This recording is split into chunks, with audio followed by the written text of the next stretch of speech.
It is a couple of minutes past 9 on Tuesday, December 12th. We'll call the Wright County Board of Commissioners to order. We'll begin with the Pledge of Allegiance. I pledge allegiance to the flag of the United States of America and to the republic for which it stands, one nation, under God, indivisible, with liberty and justice for all. A relatively mild agenda considering the break we've had here for the past couple of weeks, but we'll go right at it. We have 3 sets of minutes from November 20th, 21st, and December 1st. Those minutes can be approved collectively or individually. I'll entertain any corrections or modifications or motion at this time. Mr. Chair, Yes. on omission for the 11/20 Committee of the Whole meeting on salaries, and what should be included is Commissioner Ketchmark noted that the sheriff's position was given over $45,000 in raises over the last 4 years, and the county attorney's position was given $15,000 in raises over the last 3 years. He was in favor of giving the sheriff the same dollar amount of $4,300 for a 2024 increase that the commissioners will receive. He was in favor of the increase approved by consensus for the county attorney position for 2024, and that info is given to the minute taker. Is there anyone has anything else to add? Otherwise, I'll make a motion to approve those minutes with that one addition. All right. Motion by Commissioner Ketchmark. I'll second. Second by Commissioner Holland. Any further discussion? Hearing none. All in favor say aye. Aye. Opposed, same sign. Minutes approved unanimously. All right, today's agenda. Is there any additions or corrections to today's agenda? Hearing none, I'll entertain a motion to approve today's agenda. I'm going to move one item around in just sequence. And on the items for consideration, I'm going to put the recommendations from the November 20th in with the resolution setting for elected salaries, because they're kind of 2 in 1. I don't want to have a duplication of discussion. So that's about the only modification that I'm going to make. Now I'll entertain a motion to approve the agenda. So moved. All right, motion by Second. Commissioner Shane, second by Commissioner Holland. Any further discussion? Hearing none, all in favor say aye. Aye. Opposed, same sign. Agenda is approved unanimous. Consent agenda today. Would anybody like to remove something from the consent agenda for further discussion? Mr. Chair, I would like to have item 3, A3. to bring it to the 19th, just so I can work with staff on some language in the contract, and then bring it back on the 19th. Okay, so A3 we're polling, and we've just made a request on that. Will anyone else like to pull anything from the agenda? Mr. Chair, so A4 was the agreement for the community dental clinic, and I guess I'll just make a motion that I want to propose to charge the rate increase initially proposed by the finance department, which was higher than the discounted rate. So, Commissioner Ketchmark, can you just hold one quick second and just remove that motion? All right. Okay. Can the remaining items, anybody else like to pull any of the remaining items off the consent agenda? Otherwise, I'll entertain approval for the items that are existing on the consent agenda, then we'll come to those 2 items. I'll make that motion, Mr. Chair. All right, motion by Commissioner Ketchmark, Second. second by Commissioner Shane. Any further discussion? Hearing none, all in favor say aye. Aye. Opposed, same sign. All right, consent agenda is approved minus items A3 and A4. A3, Commissioner Shane is requesting to delay this contract till next week's board agenda so she can have some discussions with staff about some of the language. Is that correct? That is correct. Is the board amicable to that? Mr. Chair, can I just ask the intent and purpose with that? It's consistent with what everybody else is being charged? Yeah, it isn't so what it's being charged as I want it to look with our quarterly, just so that all the language matches up between the 2. Quarterly. Just so if there was Getting ever a quarterly disbursements Yep. per the budget. So it just matches up with the payments and termination pieces, all the language is consistent with how they'll receive their funds. Did something change from last year that Yes. this would have been a change in there? Yep, the way we're dispersing our funds, we made a change in budget this year from last year. Sure. So, all right, with that, I'll entertain a motion actually, we don't need a motion, we're just delaying it. So as long as the board's consensus, the board is fine with delaying that item till next week, all right? A4, Commissioner Catchmark, back to your discussion on the lease agreement for community dental for 2024. Right, Mr. Chair, so just to stay consistent with my case as it's been in the past, I'm in favor of leaving it at the initially proposed rate by finance, which keeps it in what the fair market value of what that rate of lease should be for community dental, prior to it being pointed out and reduced by, I believe, $2. So I believe that the initial proposal was for a $4 and change cent increase per square foot, is that right, Heather? It was. Okay, so, I appreciate your comments on that. This was something that we kind of agreed with Community Dental years back with giving them a stepping way into operations. So we put a rent cap in place. So being able to actually charge them that, we would be voiding our own agreement with them. So even to your point, you've had the same from when we were creating the stepping piece. So I appreciate your holding the line on that. But this was part of the original agreement. So we need to honor that. I thought, Mr. Chair, I thought in the agreement there was a case either way, that there was a process, if we wanted to raise it, we could, but there was like a protest or like a grievance process, for lack of a better word, in the Mr. Chair, agreement. if I could, don't have the contract exactly in front of me, but there is language in there that was put in if the amount increased more than $2, they could throw the challenge flag, if you will, and bring forward a request to have a discussion. That was brought forward in, I believe it was October 16th. That discussion at the committee of the whole and the board adopted to go to the 17-15. Staff drafted today's item according with that. So again, previous motion has been done, but if there's something the board wishes to change, any other questions on the background I could help with? No, Mr. Chair, I just want to clarify that that wasn't set in stone, that there was a protest process. I think that's good to note. And I'll just die on the hill myself and leave the motion as it is. How's that? And fair enough. And I understand your perspective on it, but this was, like I stated originally, part of the agreement that with them, and in good faith. They should be at market rate next year, so I think this is the last step in that, so we should be done with this discussion, hopefully. Okay, thank you for the time, Mr. Chair. All right, with that, I'll entertain, we need that motion to approve it or deny it, whichever way you want, so I'll entertain a motion for the interim use agreement with Community Dental. Mr. Chair, I'll make that motion as stated in the agenda. All right, motion by Commissioner Dietrich, second by Commissioner Holland. Any further discussion?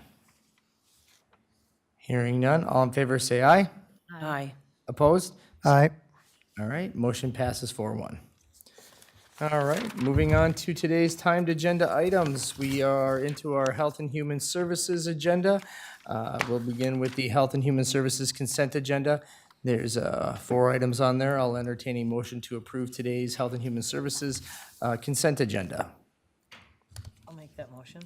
All right, motion by Commissioner Holland. Second. Ooh, it's aye. All right, motion, second by Commissioner Dietrich. Any further discussion? Hearing none, all in favor say aye. Aye. Opposed, same sign. The consent agenda for Health and Human Services is approved unanimously. Thank you.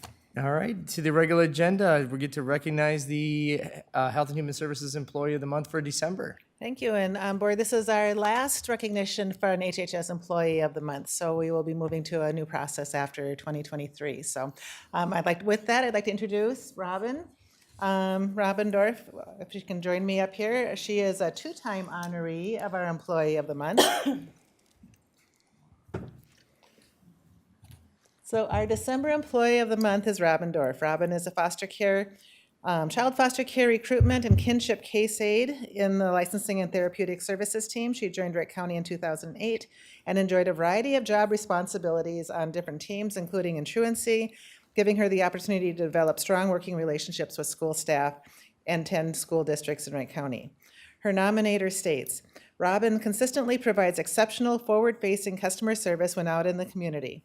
Robin is a recruiter for child foster care and is regularly promoting our agency.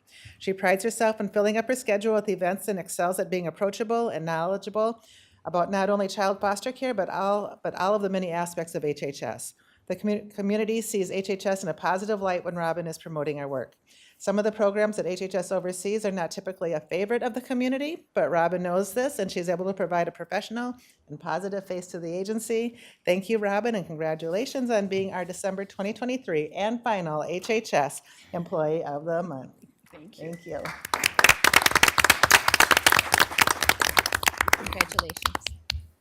No words from Robin, so I got to spend a day with Robin at the Prairie Fest, and it was a delight. She was very good working with everybody that came up to the table, and yeah, just a great face for Wright County. When she left the truancy position, when truancy moved over to court service, there was kind of a communal groan from all the school districts because they'd gotten very used to working with Robin and knew how approachable she was. So, so thank you, Robin, and thank you, board. I have a few directors' comments for today. One of them, and I see the sheriff is here. Julie Eaton Renke is her new name, is retiring, and HHS thanks the sheriff's office for placing a detective in our agency. I think it's been going. It started back at the old Human Service Center, and she still has an office upstairs now on our second floor. And we hope to continue this partnership with whatever follows after Julie's retirement. But it's been, we have found it very valuable and helpful for our agency. She works with both our child protection population and our adult protection population, along with, other assorted things that come up in HHS. There's no resolution, but I wanted to just acknowledge that HHS Health and Human Services Worker Day is December 13th, 2023. The county, state, tribal, and state health and human services Worker Day is celebrated on the second Wednesday of every December. It's an opportunity to celebrate by honoring the most caring, dedicated, and skilled HHS professionals serving our communities and community members each and every day. We were here reporting, I believe Michelle and Sarah did a report out to the board a few months ago about applying for the Sauer Family Grant to fund the Family Resource Centers. And this is a grant that'll be held by the Wright County Community Action that was awarded to Wright County Community Action. So they were successful in obtaining that grant. And I don't have the dollar amount, just that it was awarded. With that information, however, I just wanted to share that Wright County at the July 2022 census has a total population of 148,003 people. The population under 18 is 26.9, so almost 27% of our population are children under 18. And with that population, when you figure it out, it's close to 40,000 children in Wright County. So we just have a really large child population, so we look for good things coming from the Family Resource Center planning. That'll be happening with this grant along with community action. Just a quick update on the Min Choices project. As you know, we've been talking about this for quite a while. They were going to be kicking off where all the assessors would be working within the new 2.0 version of Min Choices. However, through some of the work, and I would say including the work of Jill Pooler with Wright County, the state has backed off on that requirement that all the workers be part of the new launch, and they are moving that back to March. I think the end of March, actually. So a little sigh of relief, I think, on that respect, and we'll see what DHS can do to help counties out in the meantime with some more system updates, hopefully. I also wanted to share with you, we received our child support performance report. The reporting period was from October 1st of 2022 through September 30th of 2023. We did, I would say, extremely well within this threshold. We're compared both, Wright County is compared to both our regional area and the state at large. So for the percent of open child support cases with paternities established, for 2023, we are at 104.76%, and the state performance is 96.58%, so well above the state performance measure. The percent of open child support cases with an order established, Wright County is at 92.94%, and the state at large is at 85.72%. So again, doing very well on that. I think the one that we're all always are looking at, percent of current child support paid. So when we look at this, we look at the total amount of support distributed divided by the total amount of child support due. And if you've ever worked in collections, the numbers on here are really, I would consider it quite high. We're at 77.83%. So of all the child support due, under all of our obligations, child support collects at 77.83%, and the state average is 73.39%. I wanted to also let you know about the, and I understand a few of you stopped over at the Legion for the foster care childcare party, and were unfortunately maybe detained by the Truth and Taxation meeting, so got there after the party, but we're appreciative that you stopped over to see what was all going on. I was there while the party was going. At the outset of the party, there were 14 families who attended the party on December 7th at the Buffalo American Legion. Santa made a special trip to the party and took pictures and delivered presents to 48 children. Families enjoyed a meal of pizza and Christmas cookies, and crafts were made. The party is made possible by the support and donations from our Wright County communities. It was held at the American Legion. The food was provided by Buffalo Pizza. Members of the Buffalo Orchestra played. Friends for a Cause donated gifts, and Santa's helper was Jeff Eliason, who is with Crush ALS Tours. He's also the husband of one of our eligibility workers, Lisa Eliason, and he was a great Santa. I'd like to invite Jill Pooler up to the front. We have one other report I wanted to share with you, and it's not something that we have brought to the board in the past, but I know there's been questions around child protection and other issues when we work with folks that are seeking treatment from drug and alcohol. So this is just kind of a county-wide report that we get from the state, and I thought Jill could provide you with some information regarding where Wright County is with that. It's called the Danes Report. Good morning, Commissioners. As Jamie said, she just wanted me to provide just some basic tidbits of information that we received from the Danes report this year. We get it, this is information based on 2022. They are required by the state is required, I should say, to get data and information reported back from community treatment providers. So they have state collective information, and then they also have it broken down by county, and then that's what they give the summative information to us. So it's just the raw data from treatment providers, so there's no causation or analytics necessarily surrounding it, it's just the raw data. So I'm just gonna kind of go through some of the highlights of the data with you that you thought you might be interested in hearing. So in 2022, we had 960 people access treatment. Interestingly enough, this is an increase from 2021 by 7.1%, but overall it's an 8.7 decrease since 2018. So kind of interesting, we had a higher utilization in 18, then it's been dropping, but a little bit of an increase since 2021. More than half of the people seeking treatment are getting outpatient treatment, which is an interesting fact, less in inpatient and primarily outpatient services. Interesting enough, with our younger population coming forward, as Jamie was talking about for our other programs, less young people are seeking treatment in 2022. That really went down for folks under 24 years of age, whereas people 45 years of age and older were the heavily utilizing treatment. So the average age was 36.2 years for people interested in treatment at this time.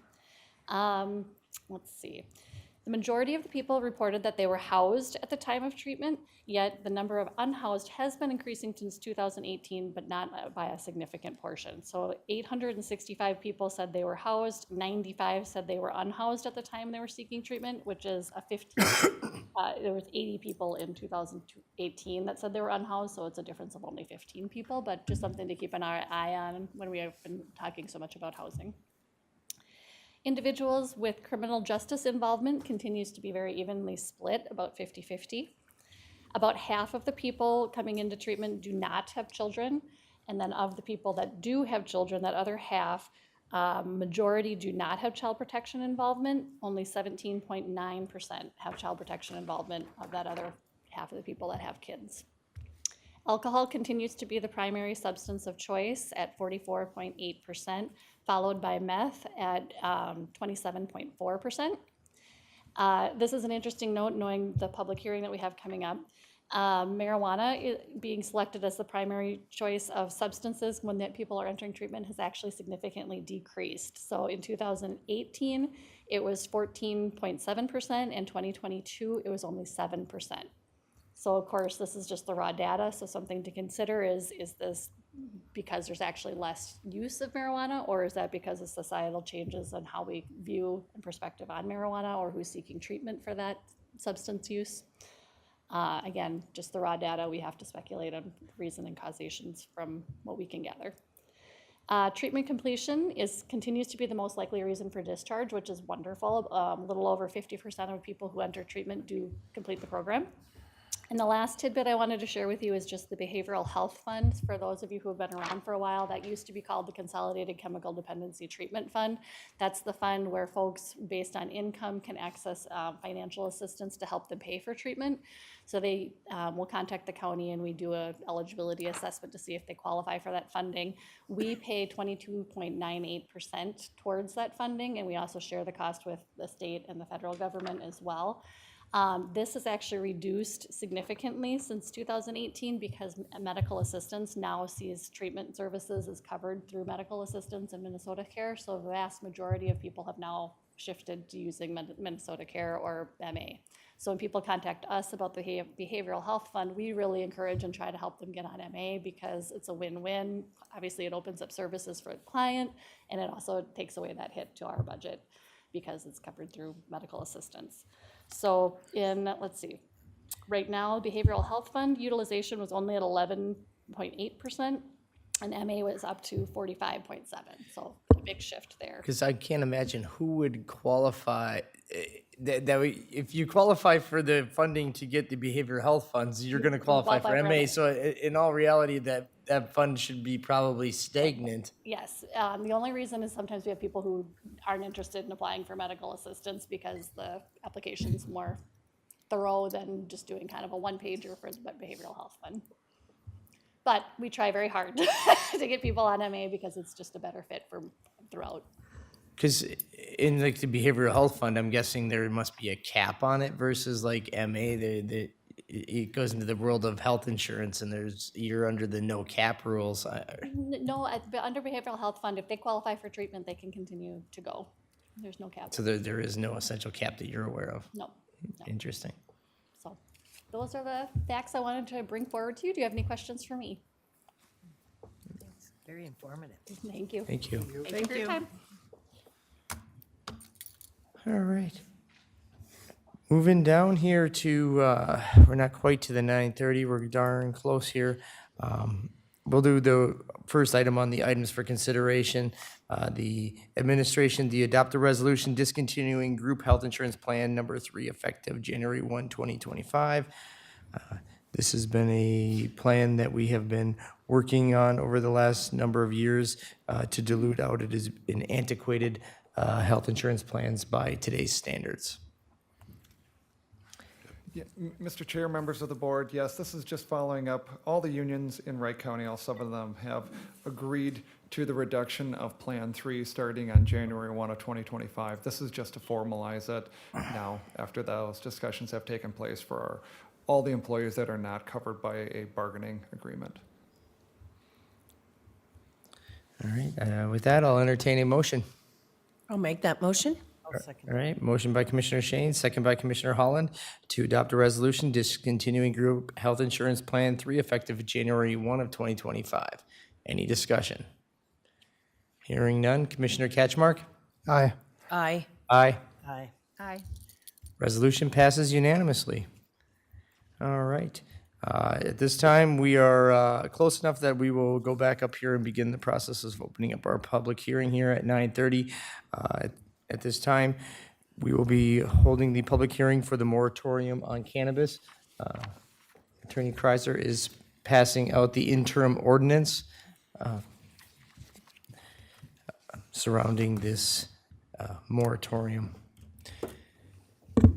Yes, Mr. Chair, members of the board, I apologize, this didn't make the agenda.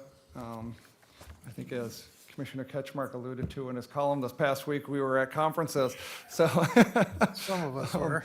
So I apologize for not getting this into the agenda, but this is our standard moratorium template, ordinance number 23-5 before you, which would place a moratorium on what is defined under state law as the cannabis industry. So it would be anything related to cannabis, product, flower, sale, cultivating, anything with regards to that, creating a moratorium. In the county, the legislation that was passed under Chapter 63 by the Minnesota State Legislature last May permits us to adopt a moratorium until January 1 of 2025, so we can go past the 1 year. We're basically right there since we are now adopting it in December anyhow, but we'll give ourselves the extra 2 weeks if we can take it. So looking at January 1, 2025, this just places a freeze on any new business or industry use of related to cannabis in the unincorporated areas of the county. We do have joint powers agreements with several of our cities, but those joint power agreements specifically state that we are not regulating any other zoning regulations. So the cities are they still have to do with their own zoning. So we are not taking over any zoning regulations in any city. So this is just dealing with the unincorporated areas of the county, creating a baseline floor for those areas of no uses, no additional uses in the cannabis industry. Would be the purpose of the moratorium. And this is just so that staff can start studying the issue. We will set up a panel, I'm thinking, maybe meet with public health, try to create staff and have 2 board members sit on that panel if and when we do adopt this moratorium, to then study the issue over the next year. I'm anticipating that the first meeting of this group will be probably in January, the first of the year, somewhere in that point, correct? Yeah, I would, I wouldn't think, Given- where we're at in December, yeah. They don't have a commissioner yet, do they? well, no, we haven't appointed board members to it yet. We haven't, No, but I mean, do they even have, the state is heading up? Office of heading it up Cannabis. yet? No, they haven't gotten a formal appointment of the Office of Cannabis yet, so. Yeah, They and were Mr. kinda Chair, stuck. members of the board, we don't have any sample regulations coming out of the state yet. We don't know what the rules are gonna look like. We have nothing as far as what a model ordinance would be. We're at the point where we need to start doing it on our own because I don't believe the state's gonna be getting it done in time. And we'll be digesting a lot of the information that comes out of the legislative session this next months ahead here as a group, I'm guessing, so. Yep. Mr. Chair, just real quick, I did attend, it was a presentation by the interim of the cannabis department at the state, and they are kind of moving forward just with, it's not, they're just looking to start appointing people, hiring people, and they kind of gave a real good background of what are the things they're going to be addressing, but I'm certainly not prepared to be part of this process yet. So I like that we're moving forward with the moratorium. Yeah. And Mr. Chair, members of the board, in an ideal world, I would hope that the state could get their rules adopted and promulgated by January 1 of 2025, but we're dealing with state bureaucracy and rulemaking processes, which are always subject to appeal after they're done. So I'm hopeful, but not overly optimistic. Mr. Chair, Sure, Commissioner Ketchmark, well, at some point, could I take a couple minutes to read a page and a half here, since I haven't seen it before? If we, if we're allowed, you can take a second here and read it, yeah, this is. whenever you Yeah, allow that's the time. fine. Go ahead. Mr. Chair, Commissioners, I spent a little time last night, and I've kind of been involved in the new cannabis legislation quite a bit. I spoke at our conference last week, related more to the criminal aspects of it. But I looked again last night just at the regulatory framework, and there's a statutory provision that deals with every possible business, cannabis-related business defined in the statute, and there's many of them. And I think this is so important just because the legislation defers to the Office of Cannabis a lot of responsibility for rulemaking, setting thresholds based on need. And like Mr. Kreiser said, there simply hasn't been that process in place yet from the state level to make these rules. So I think it's important that we have this moratorium just so we can take the time to have proper planning, and the statutory provision that authorizes a moratorium talks about that, so we can do the planning and to protect the safety of our our citizens. So I think it's a very good idea, and I fully support the moratorium. So, thank you. Thank you. So at this time, I'm going to open up the public hearing if you want to take some moments here to read. We're going to open up the public, anybody in the public that wishes to speak on the record regarding the moratorium for cannabis in Wright County. May please step forward at this time and state your name and the city you reside. Would anyone like to comment for the record? Would anyone like to comment for the record? And one last time, would anyone like to comment for the record? Hearing none, we will close the public hearing and bring it back up here for discussion. At this time, I'm just going to give you guys just a minute or two to review the information. So.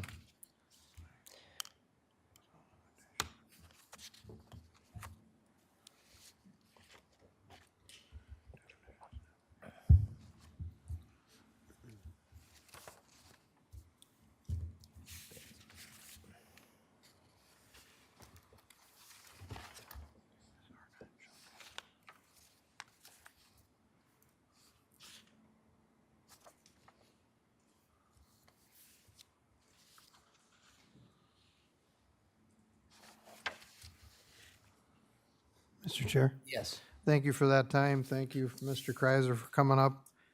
Attention's drawn to definitions and enforcement.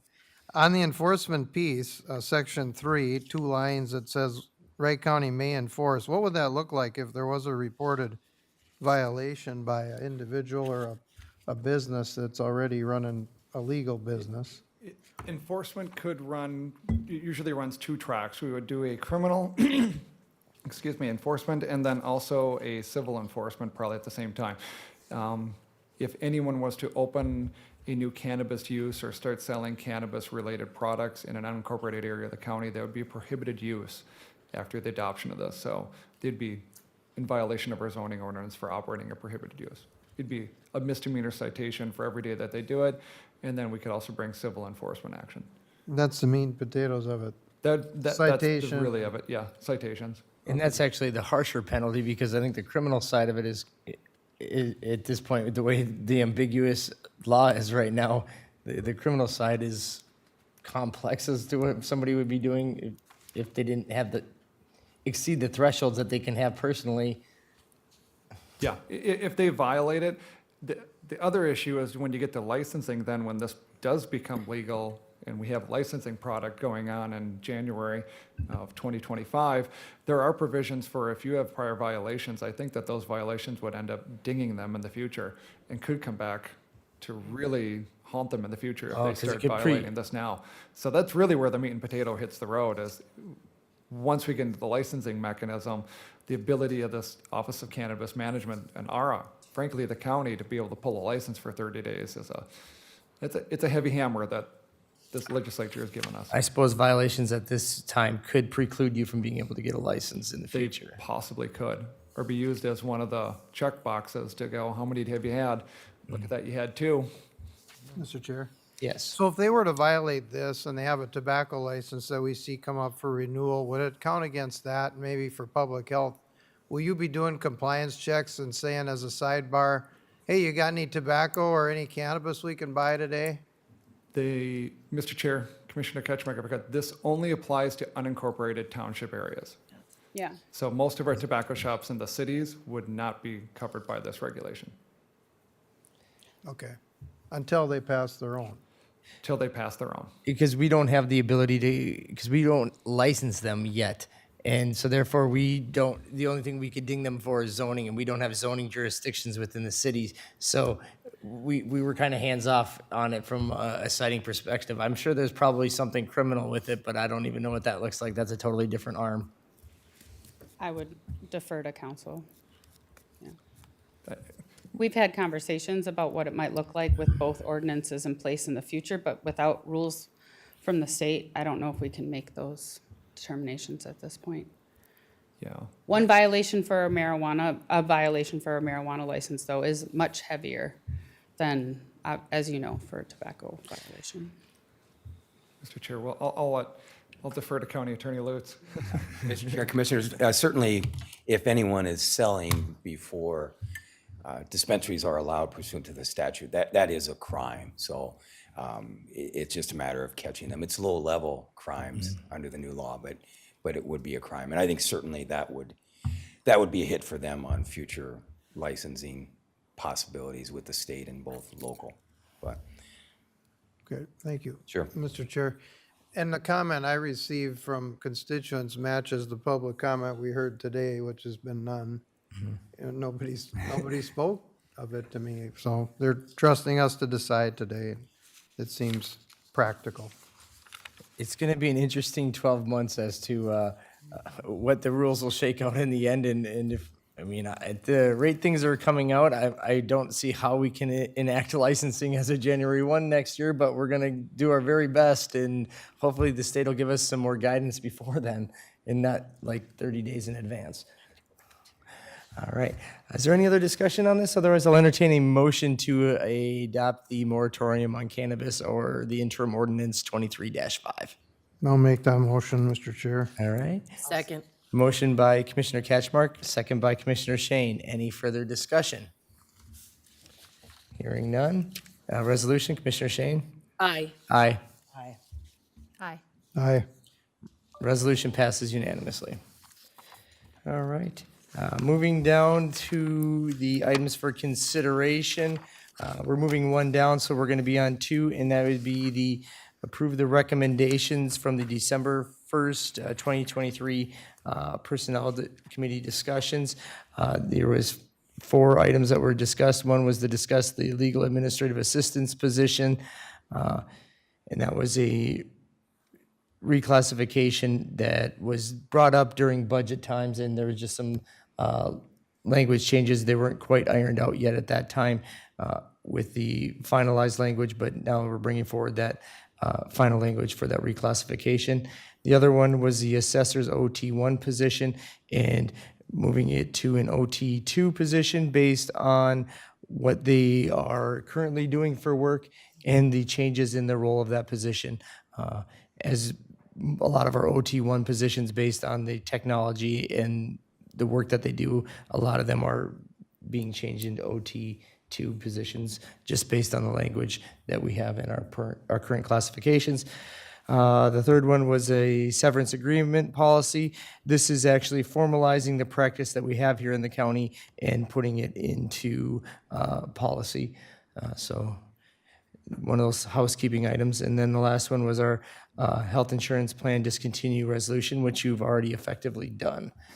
So, Mr. Chair, yes. I had a question about item 2 at the assessor. So here we are between preliminary budget, final budget. We got this pot of money in office or in Department 100 that can be used for these kinds of things. We've heard about the salary reclass and that certain departments are due this year and then in subsequent years. If we follow the current schedule for reclassification of the different offices and departments, when is the assessor's office due for a reclass?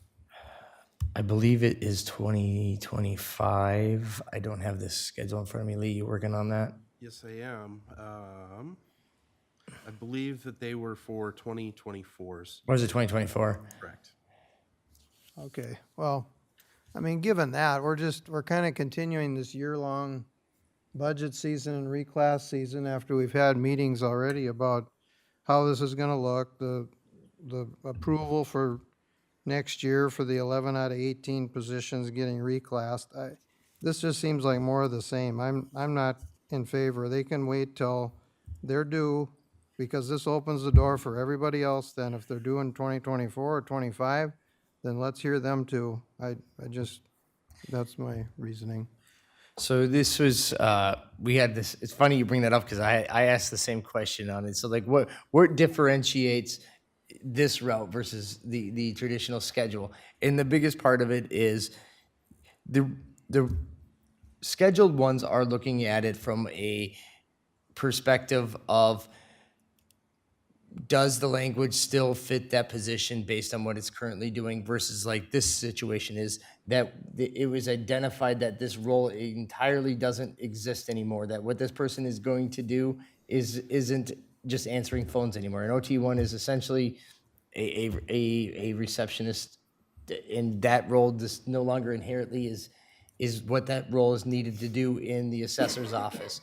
So this is more about needing to leverage a position to do something entirely different, whereas the schedule part is where you're looking at a group holistically and looking at it from all the people in a classification, and does their work as a whole group change versus this is like an individualized need to change this one specific position's role. Okay, and Does thank that you make- for that. And this is how you addressed it. So Attorney Lutz, it says he addressed his during the budget season, so he's got more weight. This tells me that the office head or department head decided over the last 2.5 months that there was this inconsistency or something that needed to be righted. And that's not super believable. If I'm an officer, department head, I'm keeping closer track. It's budget time, it's time to bring these things up. The big black book gets distributed to the 5 commissioners, and preliminary budget's passed, and now we're gonna slip this through. I'm not gonna go with that. Once again, I asked the exact same question, and I gave staff a little bit of a hard time on that because they would have been better. His response was that he knew about it at the time, but he wasn't ready to come forward with language because he wasn't quite sure whether it was going to need to be an entirely different classification or if he could fit it within an existing classification. I said it would have been probably in his better interest to have at least notified the board at that time that he was considering it, i.e. to the point that Attorney Lutz did with his position. He wasn't quite ready yet at that time either, but he at least did notify the board that this change was coming forward. That didn't happen in this situation, but I have to take his word for it. I believe him that they were working on this piece, because if you look at the perspective of what this person's already currently doing, it's not that role as an OT1, so. I agree with Commissioner Ketchmark, because it does seem to be, a habit to come at us at all times throughout the year. And it would make way more sense if we could, like you said, like Attorney Lutz, alerted us. I just don't want this to become a habit so that they continually do this, so I want some parameters in place for the next time. Mr. Chair, if I could, that is a discussion that I know we've had in administration and are working at a policy that we'll be bringing forward in the upcoming month around that. Noting that there has been some ambiguity about how these processes work and the timing, we thought it would be good just to bring something forward to the board that would provide some consistency. So heard your concern and working on that. Thanks. All right. Any other discussion? Mr. Chair, I agree, some of these same questions I had as well. I see this as a lot of the technology changed and the job description with it. So as an exception, with the idea of a policy moving forward, I would move forward with this reclassification. Is that a motion? So moved. Motion by Commissioner Dietrich. Second. Second by Commissioner Shane. Any further discussion? I think we've all have a lot of the same concerns. I'm looking forward to that policy. I know I've had discussions with Lee and Clay on that. I think we're close on getting something that should be able to put a box around this. With that, all in favor say aye. Aye. Opposed, same sign. Aye. Motion passes 4-1.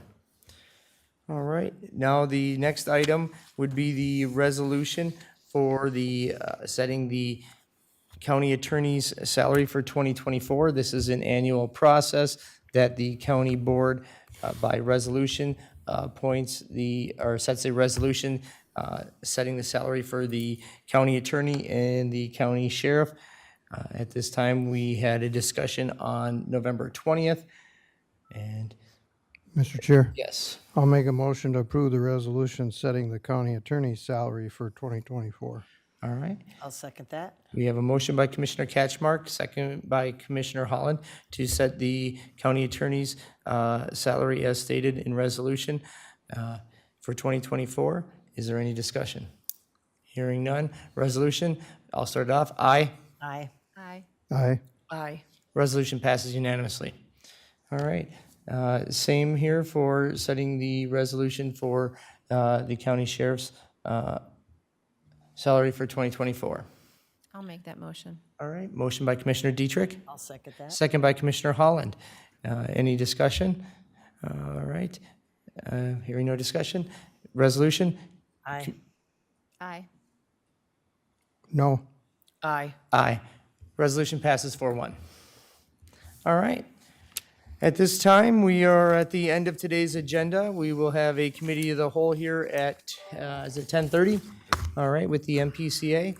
And if there's nothing else to come before today's board meeting, we'll adjourn today at 9:50.